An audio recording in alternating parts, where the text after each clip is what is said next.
Now I can share screen with the text. There we go. And get everything else in place. Clicky, clicky.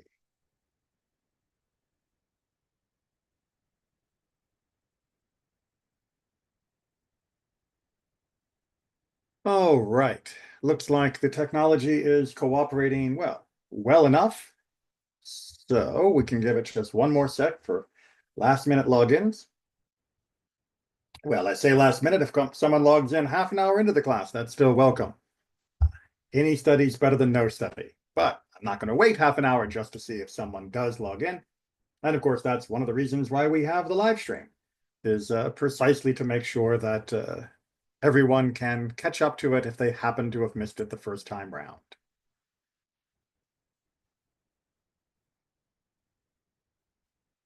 Okay, I think that's probably enough because we've got quite a lot to go through today and quite a lot of, well, not exactly controversy within Judaism, although there is certainly room for a lot of debate and discussion for details, but the general theme, as we'll see, is fairly well supported. But the topic that we're going to cover today is abortion. We are in Parashat Mishpatim, and Parashat Mishpatim has the primary section. There's a couple other references here and there, but this is really the primary section with relevancy to the question of the status of an unborn fetus. And of course, that is at the heart of much of the modern debate regarding abortion. So obviously, we'll be talking about a few sensitive topics. I don't know if anybody watches this with their children, but if so, you might want to double check the video first before you share it with kids. Not that anything is going to be gratuitous, but I know that everybody has their own idea of what age a different child is prepared to learn about these different topics. Now, we're going to go through this, and it's going to get a little technical for part of it, but I want to assure you that it's not going to be so technical as to be incomprehensible. And one of the main reasons why I'm doing this here is because while it is generally speaking a good idea that if somebody is in the need of rabbinic counseling regarding a pregnancy status, that they should seek their rabbi who can discuss the particulars of their situation, their case, and the medical needs that might be surrounding it, because there are a great many details that are relevant to an individual case. Unfortunately, the topic of abortion has become a political topic in America to the nth degree. And doubly unfortunately, one side of that topic has staked out what they claim to be the religious position regarding what should or should not be allowed in the cases of such as these. Judaism has religiously a very different opinion. And even where there is some range of opinion within Judaism, the general feeling within Jewish law is that abortion must be kept permitted in order that when it is necessary under Jewish law, it can be carried out as is required. Whatever the individual may choose to do is between her and her own faith tradition, but that civil law should not limit Judaism from practicing Jewish law on this particular case. And we'll go into exactly when it is required to have an abortion as we go through our commentary later on. But that is why I feel the need to make this a more general discussion, a more public statement in class, because while it really is an individual decision based on their counseling with their religious community, unfortunately, there are many who wish to take that decision away from the individual and their religious community and turn it into a universal public policy, which would be at odds with Jewish practice. So here we go of why Judaism allows for abortion under some circumstances from a biblical, rabbinic, and modern Jewish interpretation, and why that needs to remain so. We're going to pick up right at the topic of the day. Like I said, we've got a number of commentaries, and it might take a while to get through some of them. So let's get to the verse that we're looking at, or verses that we're looking at under discussion. We are in chapter 21, and we're going to pick up at verse 22. This is, as I said at the beginning, Parashat Mishpatim, which has a wide-ranging discussion of different halachic matters of Jewish law, and this is one of them that comes up in the course of those diverse conversations. When men scuffle and deal a blow to a pregnant woman, so that her children abort forth, but harm does not occur, he is to be fined. Yes, fined, as the woman's spouse imposes for him.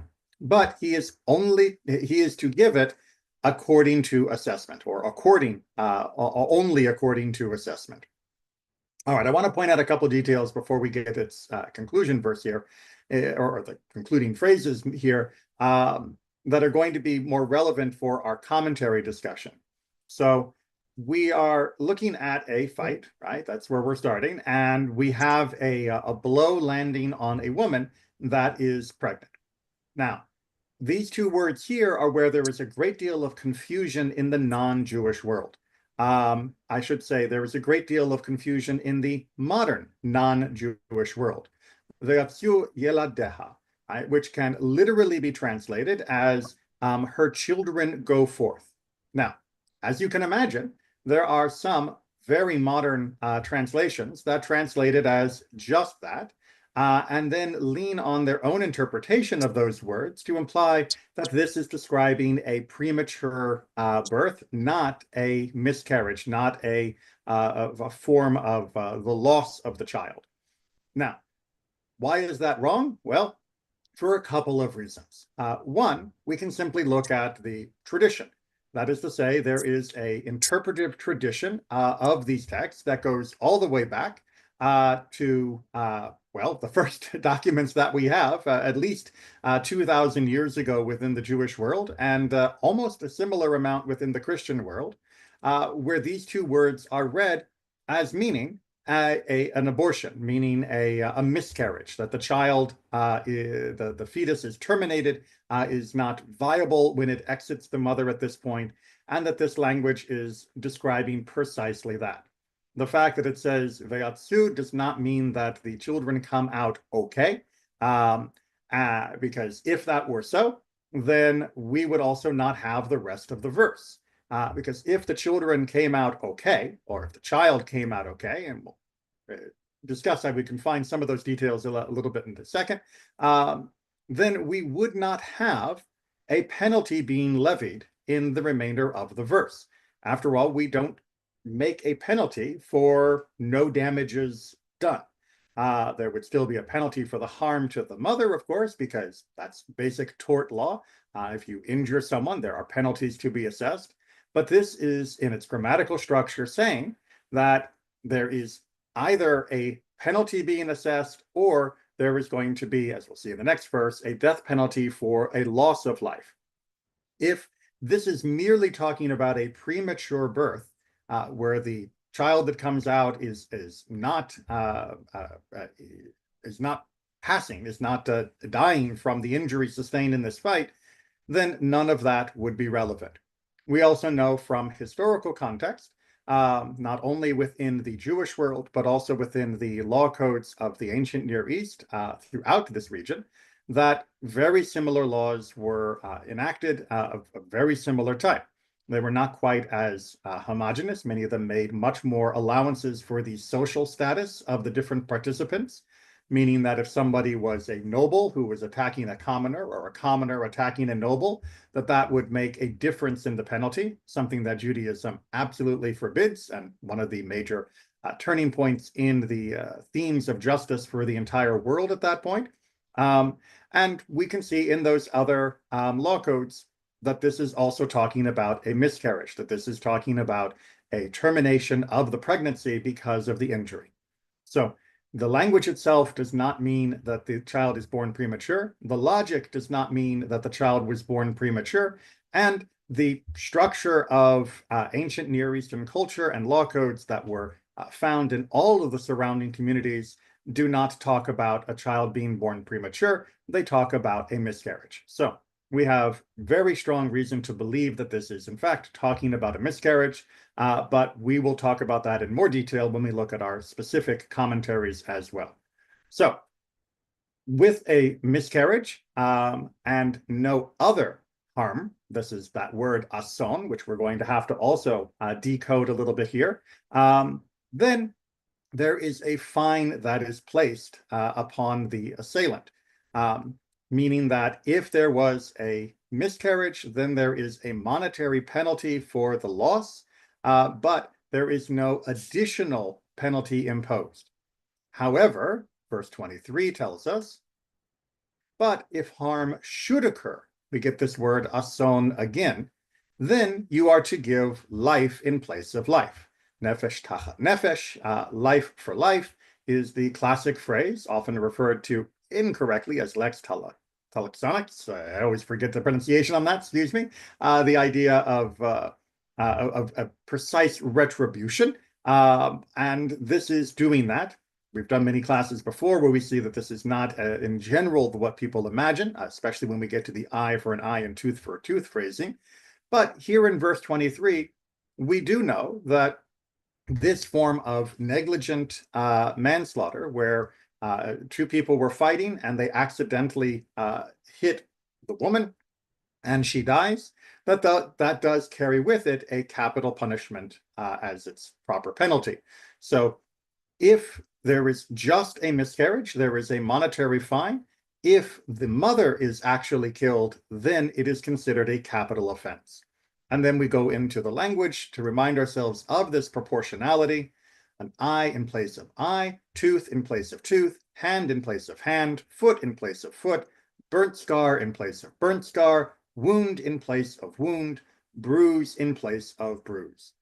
Now, again, we've talked about this in other classes, but just for the uninitiated, there are very strong reasons, both textually as well as logically, that this was never intended nor ever practiced to be an actual, you poke out my eye, therefore your eye gets removed by the court.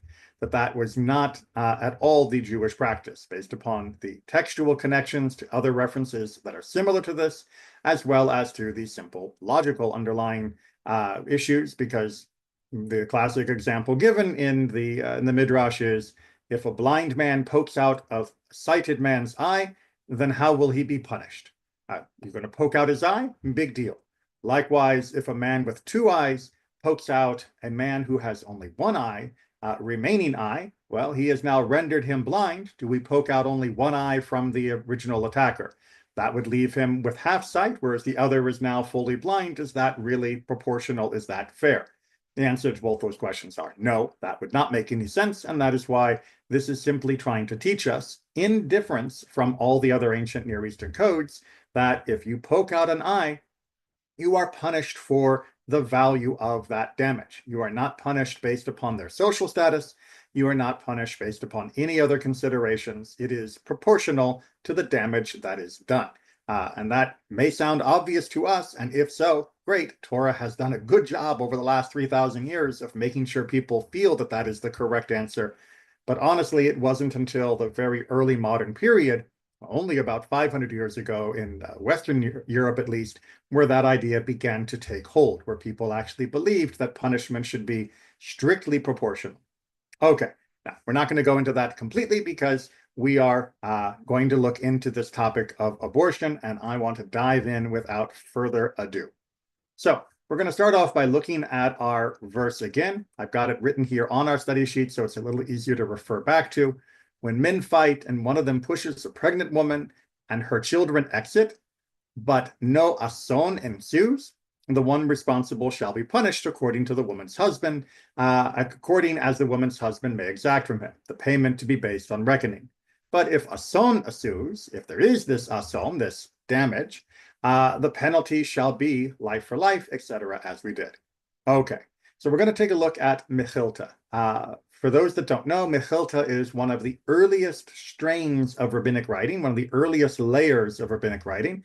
If we were looking at a deep sedimentary area like the Grand Canyon, this is going to be the layer of rock just above the Torah itself, meaning that this is the earliest commentary that gives us an extensive blow-by-blow analysis of the text of the Torah itself and what it means to actually be applied. Uh, I don't know if I can say this too much because people still seem to miss the point. The Torah needs to be interpreted because, despite what many have said in the modern world, who have invented their own interpretations, the Torah does not speak for itself. And while some people may imagine that they can simply open themselves up to Ruach HaKodesh, to some Holy Spirit to inspire them, that is not the Jewish way, and that is also just not an accurate idea of how we do textual analysis for anything. Try that during tax season and say that you had a spirit move you to interpret the tax code as you wished and see how far that gets you. Communities, society, knowledge is based upon shared understandings that are rigorously pursued through communal work. So, what did our earliest strata, 2,000 years ago at least, that we have records of, community tell us that this means? There was no ason.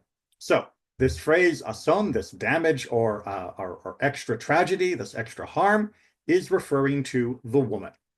It is not saying the children exited, but they were not harmed. That is not the Jewish interpretation and has not been the interpretation for 2,000 years. And I will repeat again, nor was it the Christian interpretation until only a couple hundred years ago within some communities, which have now caught on more broadly.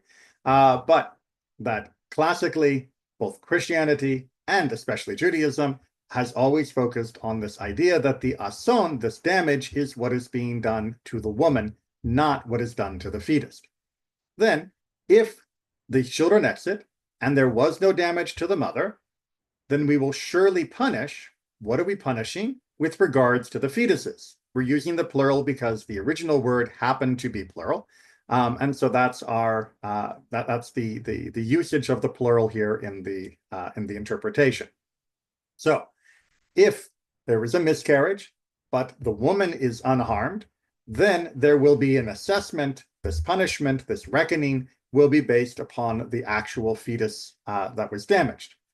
Now, as is normal for the Midrash, it asks questions of its own interpretation to help us understand why it came to that conclusion. Could you not say ason with regard to the fetuses and surely punish with regard to the woman? Meaning, could you not read it that the children exited, but there was no ason to them, to the prematurely born children? Then there must have been an assessment that would happen according to the woman's damage. Couldn't you read it that way? No, that doesn't work, because as we see in verse 23, the follow-up verse, but if ason ensues, what can this be referring to? Meaning that who is asoned, who is damaged in this way? It has to be the woman. And thus, surely punish refers to the fetuses, meaning that the only logical reading of these two verses together is to say that if there was no ason for the woman, then we only extract a payment with regard to the loss of the fetus. But if there is ason, if there is damage with regards to the woman, then life for life, eye for eye, etc., the rest of that fits into place. Now, perhaps there is no ason either for the woman or for the fetuses. Maybe verse 22 here is just its own little thing. Maybe that's how we should read this. If you say thus, then the husband must even pay the midwife, right? It's like, okay, wait, if there was no damages at all, then what punishment are we doing here? If it says that they struck the woman and the children exited prematurely, and there was no damages to either the woman or to the fetuses, meaning that we're reading this ason to cover both of the potential objects of damage, then if there was no damage, then why is there a reckoning here? If there was no damaging, then he should actually be paying the attacker who acted as the, quote, midwife who helped with the delivery. Because apparently, if they were born prematurely, then okay, that may not have been ideal, but hey, you pay the midwife, the guy who hit your wife and caused the premature birth, no harm done. So that must have meant that he was doing a job. And yes, this is meant a little tongue-in-cheek. This is meant to be biting sarcasm for those who would interpret this otherwise. And they are saying, no, That cannot be how it is written. Instead, how must the verse be understood? And there be no ason for the woman. Then he shall be punished for the fetuses. In typical midrashic fashion, it begins with its statement of how to interpret. It works through some of the variables or alternative explanations that you might have considered erroneously, and then it tells you why those are wrong and brings you back to the original statement of how we are meant to read the verse. If she is struck while pregnant and she has a miscarriage, then there is an assessment for the loss of the fetus, but no other thing is done. However, if she is injured, then there is additional assessments to be made up to and including the capital punishment if she was to die from this particular act. Okay, and just to make things even clearer, the Mechilta continues, then he shall be punished. How are we being punished here? It has to be by money, meaning that when we're talking about this ason, the no ason case, which means only a miscarriage, and we use the phrase punished, and it has to be done by reckoning, we know that that has to be money. But how do we know this money? You say this, but perhaps death is meant. Maybe I get to kill him because the fetus was lost. It follows inductively. It is written here, punish, and elsewhere in Deuteronomy 22:19, and they shall punish him 100 shekels of silver, meaning using the same language, the same terminology, the same technical phrasing. Just as there in Deuteronomy, it's explicitly using money as the form of punishment, so here it is also being done with money, implying once again that the loss of the fetus is not the equivalent of the loss of a person, because Judaism is very, very clear that you cannot be exonerated from the guilt of murder simply by paying money, that there is no blood price that can be collected to assuage the guilt of somebody who has committed a capital offense. Clearly then, since this can be taken care of by a monetary payment, the loss of the fetus is not considered a capital offense. The loss of the fetus is not considered the equivalent of the loss of the mother, a fully formed human being. Okay, now we could just end there. The case, I think, has been made very well 2,000 years ago. And we have stuck with this interpretation up till the modern time. But not only would that be a short class, it also perhaps wouldn't help you understand how this is implemented within Judaism. We have to understand that abortion itself has not always been as easily facilitated as it is in the modern world. And as such, the situations where we talk about a removal of an embryo or a fetus are going to be a little bit more desperate in terms of the methodology than how we might handle it in the modern world under some circumstances. That is going to make the case less comfortable to discuss, and I apologize again for those who are perhaps uncomfortable with it, but it also means that we will see extreme examples which will imply that lesser examples are also covered. We'll go over that as we progress. So let's begin with Rambam from Mishnah Torah. This is about 1,000 years old. If one assaults a woman, even unintentionally, and her child comes out, he must pay the value of the child to the husband and the compensation for injury and pain to the woman. So Rambam is simply making it more explicit that the loss of that fetus is considered to be a property loss, and thus the payment goes to the, quote, owner of that property, the one from whom that fetus would inherit, meaning that it is part of the father's line, and therefore that compensation goes to the father. I know that is different than the way we would evenly divide things in the modern world between husband and wife.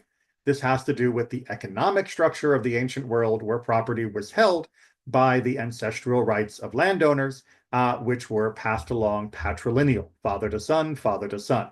As such, the child is considered to be part of his household, his line, his tribe, if you will, in a way that it is not part of the mother's tribe.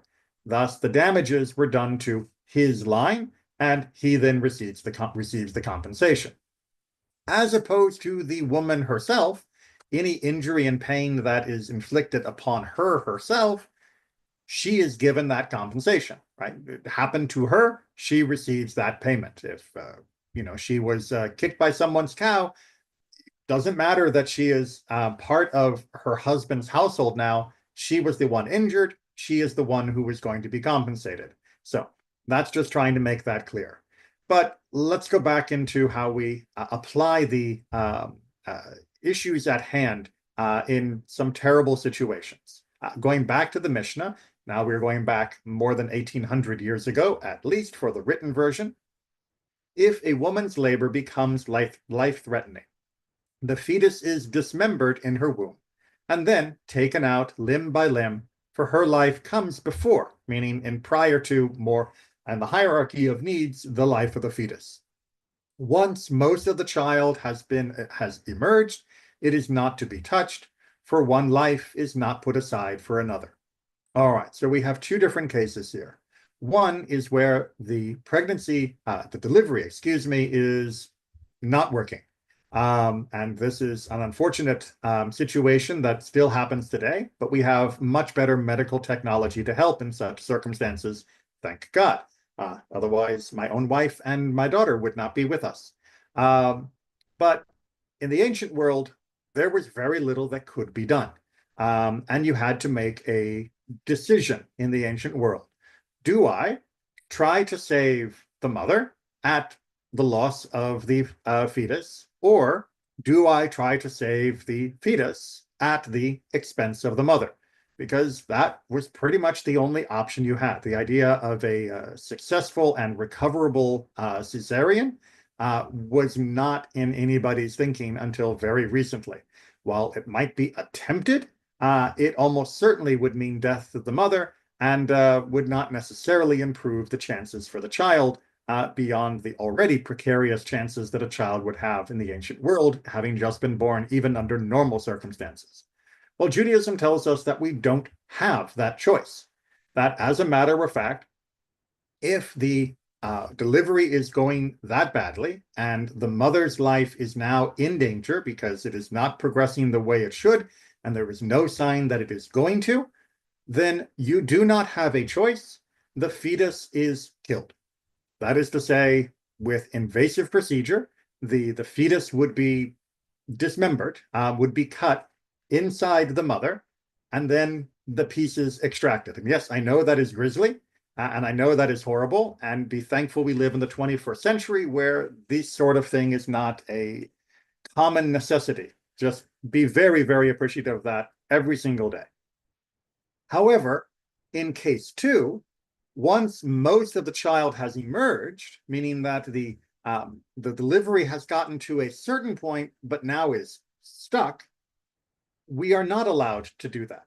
That once most of the child has emerged, we have to wait and see what's going to happen. We cannot kill the mother to free the child, and we cannot kill the child to free the mother.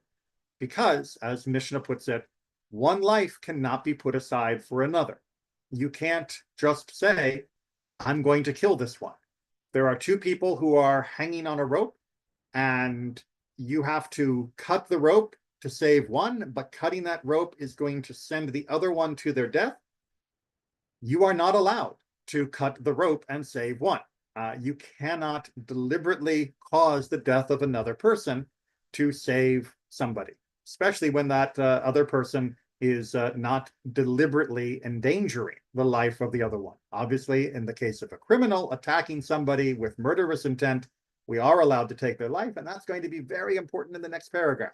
But here, we are dealing with two people who are not trying to kill one another, but that is what is occurring, and we have to do everything we can to save both of them without removing the life of either of them. Terrible position to be in. Now, as I said at the very, very outset, this is one of those places where in Jewish law, we are obligated, it is a mitzvah, to remove the fetus and to save the life of the mother. This is not a personal choice according to Judaism. This is not where, if you want, we can kill the mother and save the baby, or we can kill the baby and save the mother. Which would you prefer? Now, we can hypothesize about why historically and sociologically that might have been the case. Uh, my own theory is that in the ancient world, in other cultures, many men would feel, well, the child is part of my household. The child is part of my line. I want to preserve the child, and I can always get another mother. Because, mothers dying in childbirth is normal, but I need a child to continue my life, my family, all of that. Obviously, that would be a terrible decision for a person to make, and one that probably women wouldn't appreciate very much either. As much as women may want to set aside their life to save their children, that is not something they are obligated to do. And as such, choosing for them that, well, don't worry, we're just going to kill you and take the child would not be a very ethical thing to do. But we're going to see other reasons of why that would not be correct as well. So let's go ahead and get to those. So this is a negative commandment. When Rambam introduces a commandment in this way, he is saying there is a mitzvah of something you should not do, thou shalt not. That's what negative commandment means. It doesn't mean bad. It just means it's telling us not to do something. Don't murder is a negative commandment. Keep Shabbat is a positive commandment, although there are some negative commandments involved, such as the don't work part of the keeping of Shabbat. Okay, so what is this negative commandment? Thou shalt not. One must not take pity on the life of a rodef. Now, a rodef is translated as a pursuer, sort of the literal translation of the word, but a pursuer is that case that I mentioned a moment ago. The case of a person that is pursuing a victim with murderous intent. The classic horror movie, guy with a knife running after somebody saying, I'm going to kill you, I'm going to kill you, I'm going to kill you. That person is considered to be a rodef.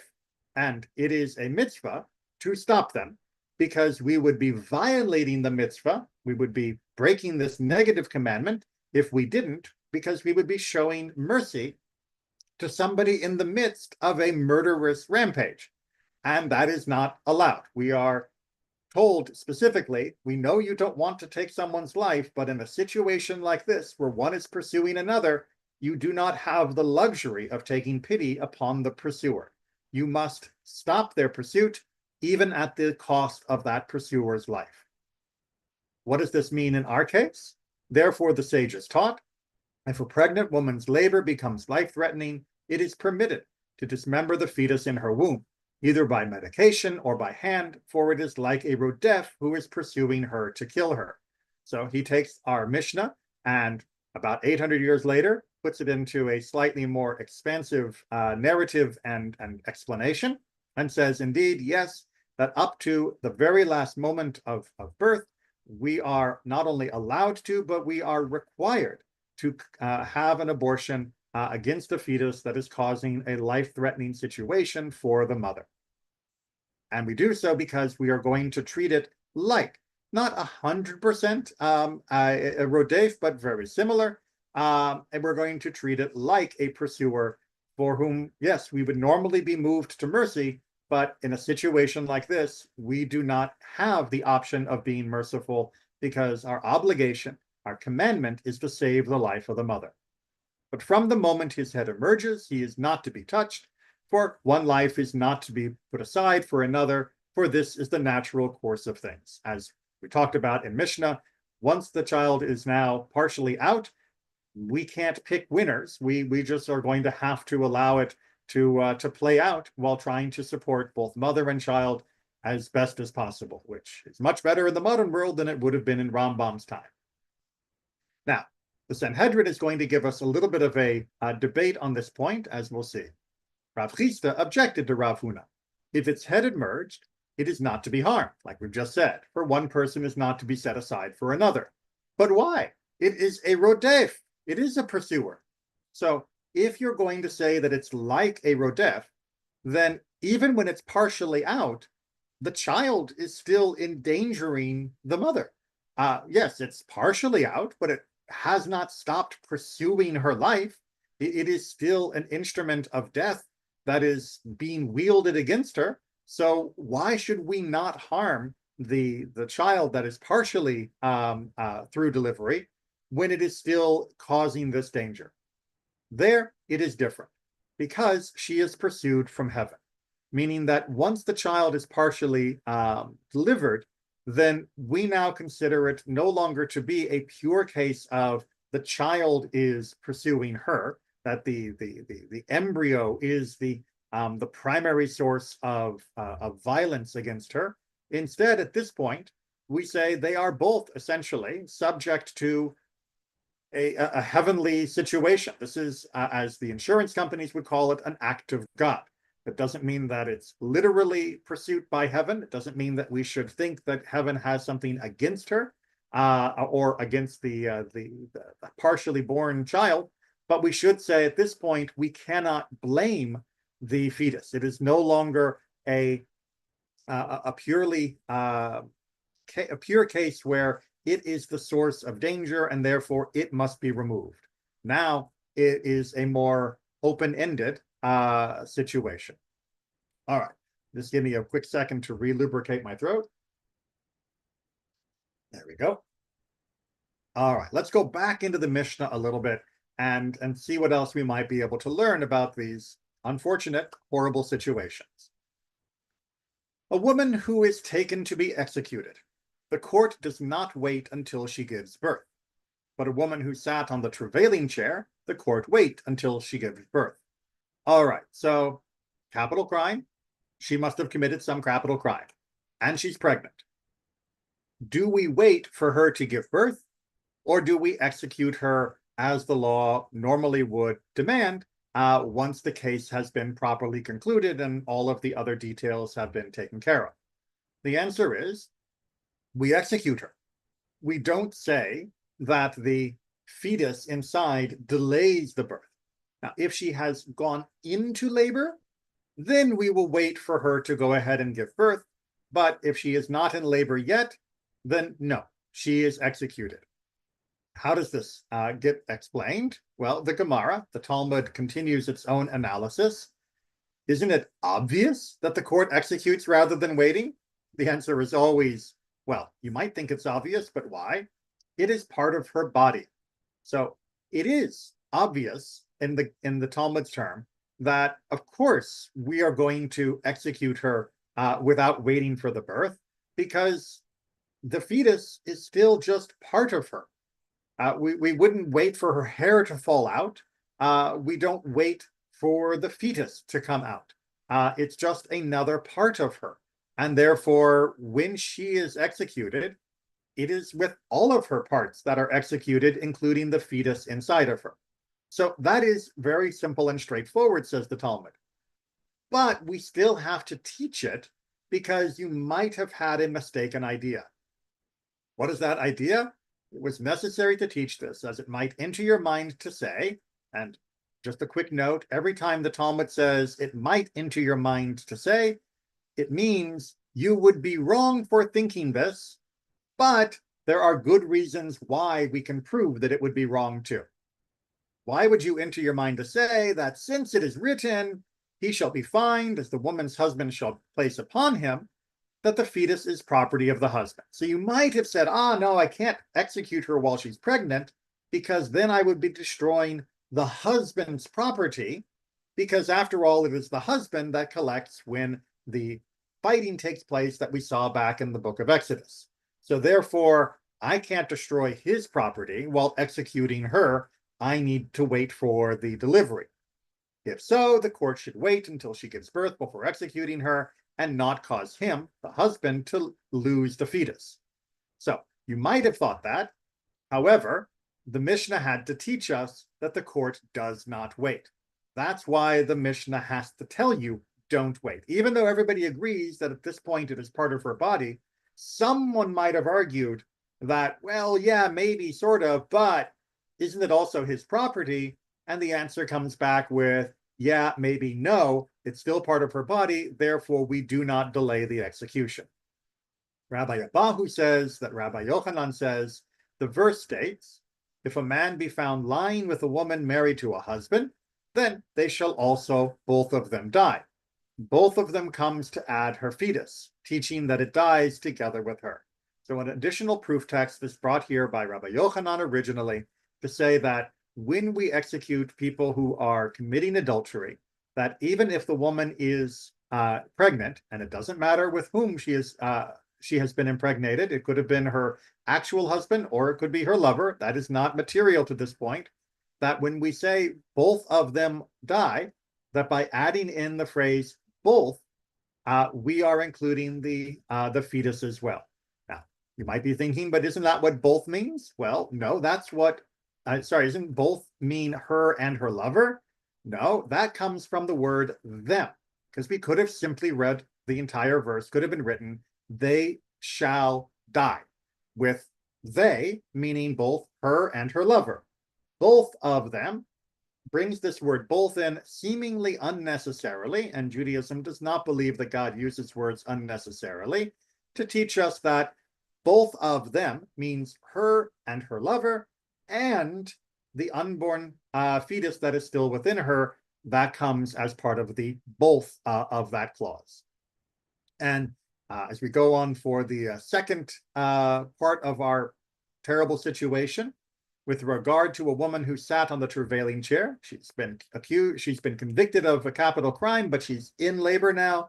The court waits until she gives birth, as we saw in the Mishnah. What is the reason? Once it uproots from its place and begins to leave the woman's body, it is considered an independent body and may not be killed together with the mother. That we do start the pause on execution when it becomes labor, because at that point, the unborn fetus is now semi-independent because it's literally moving through her, and therefore we should not execute it when she is the only one guilty of the crime. Does that mean that we cannot execute it? Kill the now semi-independent in the case of it endangering her life? Nope, we already saw that we can do that in our previous texts. But in here, the case of execution, where a little extra delay purely for the purposes of delivering the child is possible, then we allow the child to be delivered. Okay. Additional texts that establish and reinforce the concepts that we've been talking about that are not quite as grisly. Well, if we go back into the Talmud, Arichin, although this is repeated in many different ways, a one-day-old child inherits, but a fetus does not. Inheritance law is rather important for most of history, and honestly, in many, many families up till today, from my own experiences in rabbinic conversations with many people, people still care an awful lot about inheritances, whether it is a large amount or whether it is a little amount. Inheritance still cause a great deal of problems. And so the question would be, if there were, let's say, two children, and then a mother and father, and the mother who is pregnant, and the mother and father die, should the inheritance be divided for the unborn fetus plus child 1 and child 2, or should the inheritance only be divided between child 1 and child 2?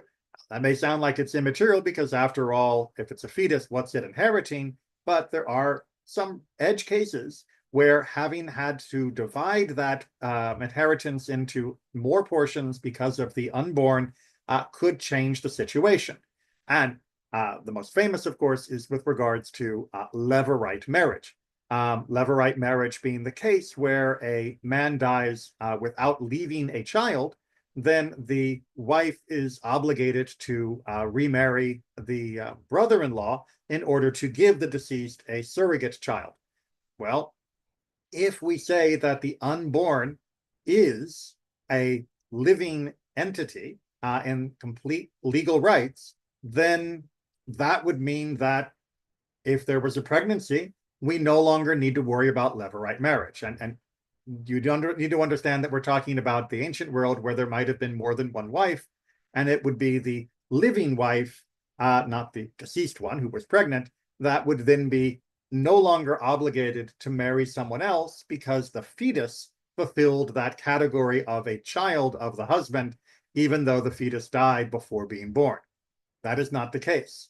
However, if the fetus was born, even if it only lived for a day as an actual child, then yes, that would now no longer require a levirate marriage, because at the time of the husband's death, there was a child, and we don't have to retroactively recreate that bond once the child dies later that day.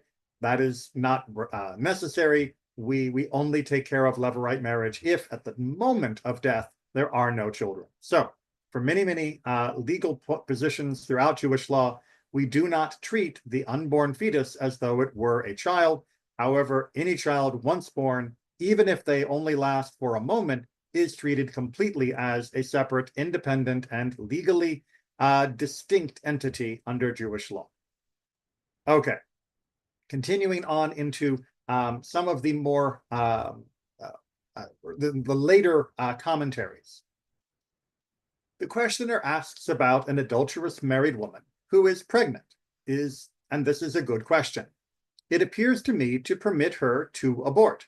And even in the case of a legitimate fetus, meaning a fetus that wasn't from an affair, there is reason to be lenient if there is great need, as long as the fetus has not begun to emerge, meaning the fetus hasn't started leaving the mother, even if the mother's life is not in jeopardy, but only so as to save her from an evil associated with it that would cause her great pain. Therefore, our ruling is, in general, it is certainly forbidden to destroy a legitimate fetus, but in the case before us of a married woman who has gone astray, I hereby state my humble opinion that it is permitted. Perhaps it is even worthy of being regarded as a mitzvah. Now, most authorities don't go so far as to say that it would be a required act to abort a fetus that was born from an adulterous relationship. But what is important here is recognizing that it is not only from the case of a life-threatening illness where we will actually permit an abortion, that there are other circumstances, here the circumstance being the adultery that has been committed, that would also justify the need for an abortion. Now, you will notice, hopefully, that he is also saying that in general, we do not practice abortion for, well, I guess what you might call trivial reasons. That abortion as a general idea is something that Judaism says you need to have actual justification before doing this. This is not something that would just be done on a whim. Now, I want to make it very clear, I do not think that anybody has ever had an abortion on a whim. Perhaps, in the great billions of people in the world, there are people who do make such a choice in a casual manner. I think that is more of a myth than reality. But let's say that there are a few out there who would. That is a situation where Judaism would say you did something wrong. If you're having an abortion purely out of a whim for no good reason, there is no danger, no pain involved, nothing that is actually bearing down upon you to make you feel that an abortion is necessary in this case, then yes, you've done something wrong. However, in my opinion, from personal anecdotal experiences that I've had with people, as well as the research that I have seen, that is not at all the normal case. That most people who go to have abortions are doing it because, well, as he puts it, it would save her from an evil associated with the pregnancy that would cause her great pain. And that is a broader category than just her actual life is in danger. We're going to see a little bit more on the rest on that same theme in our final texts. However, it makes sense to say that the main reason to permit abortion for an adulterous married woman, from the text we just saw, is because of the mother's need. That is to say, to save her in this way from embarrassment and disgrace when her child is born for all her days. This would be life-altering to her in a horrible negative way. This is similar to what Yavetz writes afterwards, to permit even abortion of a legitimate fetus out of great need, as we saw, even if not pikuach nefesh of the mother, meaning the life-saving of the mother in a more literal medical way, but rather to save her from evil, which great pain would cause her. For there is no need nor physical and spiritual pain greater for a mother who has done teshuvah than the sin of her illegitimate child will be living reproof constantly, always there as a reminder of the horrible sin she had committed when she committed adultery. So what Tzitz Eliezer is trying to say is that we do need to understand that there is a broader understanding, a broader definition of great need for which an abortion can be justified. Doesn't mean trivial, that doesn't mean whim. And like I said, I don't think that is the normal anyway. And if you ever talk to somebody who had to have an abortion, you'll know that they do not speak of it as a casual decision, but that when there are a variety of different needs, which should be discussed with your rabbi in particular, in your particulars, that indeed abortions can be permitted, and indeed, as we saw from Yavetz earlier, could even be argued as required. Now, we definitely know that abortion is required to save the physical life of a mother who is in medical distress. But here we are also arguing that it may also be required to save a mother for many other reasons as well. And certainly there seems to be reason to say, even if it's not required, it is definitely permitted. This is one of the reasons why Rabbi Gordis from the conservative movement in the modern times argues abortion should be legally available, but ethically restricted, to be practiced only for very good reasons. That is to say, the government should not interfere in the availability of abortion to those that need it. However, the individual should reflect with the counseling of their faith tradition, and if you're Jewish, that means with your rabbi and your traditions within your community before making that decision. And as such, we will ensure that it will only be practiced for very good reasons according to our teachings. That the civil administration has no right to tell us that we cannot have an abortion where Judaism believes it is ethically mandated. And we have the right as a community to also argue where we think it shouldn't be done, but we will not impose that decision upon members of the public at large, but only teach as strongly as we possibly can to members within our community, and thus ensure that they choose not to engage in this activity if it is not for very good reasons, as Rabbi Gordis puts it. And then the problem is taken care of, right? Abortions will only happen when there is great need, and that great need is something that will be decided according to the person and their medical practitioners and their faith tradition, if any. The solution is very, very simple. And indeed, as Rabbi Ben Zion Boxer and Kassel Abelson wrote in a much lengthier teshuva, Jewish tradition does not permit abortion on demand, meaning for just no good reason. However, it sanctions abortion, it allows it under some circumstances.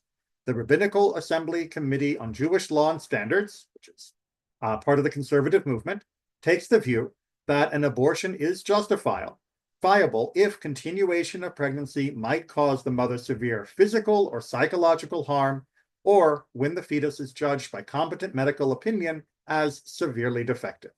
And this has been the standard opinion within the conservative movement and within many of our other co-religionists across the Jewish spectrum for a very, very long time. Doesn't make the situation easier for the individual. It is always going to be a hard choice to decide how to handle any of these types of conditions. But it does mean that there will be choice to handle these conditions. And indeed, when absolutely necessary, that someone will be able to act according to Jewish law. For this reason, as well as many, many more, which I hope you'll take time to study additionally on your own, the position within Judaism is fairly clear as anything in Judaism can be. And while the details are always open to additional debate and discussion, as Judaism tells us we should be always engaged in, nonetheless, this conclusion is clear. We need to keep it legally available, but ethically restricted. And really, more than that is going to be down to personal need and personal situations. Now, I'm going to just finish off by recommending, if you don't already know about the Rabbinical Assembly website, you go to rabbinicalassembly.org. There is a section regarding Jewish law. And you can find many additional and very thorough discussions of all of these topics in much more detail. I can do only so much within an hour, and usually about a front and a back of a piece of paper is about as far as I can get in an hour with reasonable discussion. And even then, I feel like I'm racing.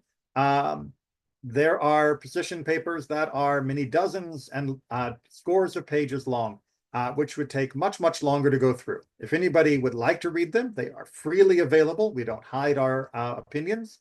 And if anybody would like to discuss them with me, either in a small group or individually, I'd be more than happy to facilitate that conversation. So again, we need to make sure that we understand that there is a religious position from our faith that has 2,000 plus years of strong evidence and support to not only allow, but to require abortion in certain circumstances.